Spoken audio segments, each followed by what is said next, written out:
সরকারি বেসরকারি প্রতিষ্ঠানের কাছে ঢাকা দক্ষিণ সিটি কর্পোরেশনের বকেয়া পড়ে আছে 207 কোটি টাকা। এই বিশাল অঙ্কের রাজস্ব আদায়ে এবার কঠোর অবস্থানে যাচ্ছে দক্ষিণ সিটি। বকেয়া আদায়ে শুরু হয়েছে আইনি নোটিশ ও সম্পত্তি ক্রোকের অভিযান। যদিও গেল 9 মাসে প্রায় 800 কোটি টাকা আদায় করে নিজস্ব আয় রেকর্ড গড়ার পথে সংস্থাটি। সরকারি প্রতিষ্ঠানের কাছে 137 কোটি আর বেসরকারি খাতের কাছে পাওনা আরও 70 কোটি টাকা।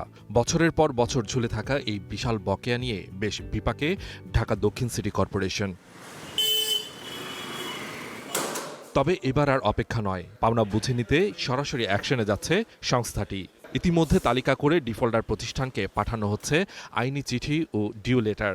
টাস্ক ফোর্স গঠন করেছি, মোবাইল কোর্ট গঠন করেছি এবং তাদেরকে নিয়মিত তাদের কাছে যাওয়ার জন্য বলতেছি, প্রয়োজনে ক্রোক, প্রয়োজনে মোবাইল কোড দিয়ে যাতে সেগুলো উদ্ধার করা যায়।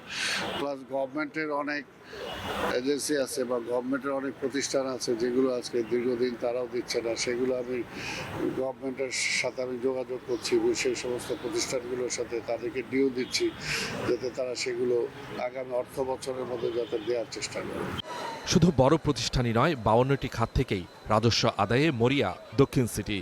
এর মধ্যে হোল্ডিং ট্যাক্স থেকেই এসেছে 300 কোটি টাকা এবং ট্রেড লাইসেন্স থেকে আরও 110 কোটি টাকা। যদিও লক্ষ্যমাত্রা 1337 কোটি টাকার তুলনায় এই আদায় গত বছরের চেয়ে কিছুটা কম। আমরা মাঠ পর্যায়ে আমাদের যে 10টা অঞ্চল আছে, প্রত্যেকটা অঞ্চলেই আমরা প্রতিদিনই ক্রোক কার্যক্রম পরিচালনা করছি। আমাদের নির্বাহী ম্যাজিস্ট্রেটগণ এই ক্রোক কার্যক্রমের নেতৃত্ব দিচ্ছেন, আমাদের কর্মকর্তারা থাকছেন এবং এটা আমরা মাঠ পর্যায়ে বাস্তবায়ন করছি এবং এই কার্যক্রম চালু করার পরিপ্রেক্ষিতে আমাদের কিন্তু আদায় অনেকাংশেই সেটা ত্বরান্বিত হয়েছে এবং বৃদ্ধি পেয়েছে। প্রশাসকের কঠোর অবস্থানে করদাতাদের মধ্যেও বেড়েছে তৎপরতা। প্রতিদিন জরিমানা মওকুফ কিংবা নিয়মিত ট্যাক্স দিতে নগর ভবনে ভিড় করছেন নাগরিকরা।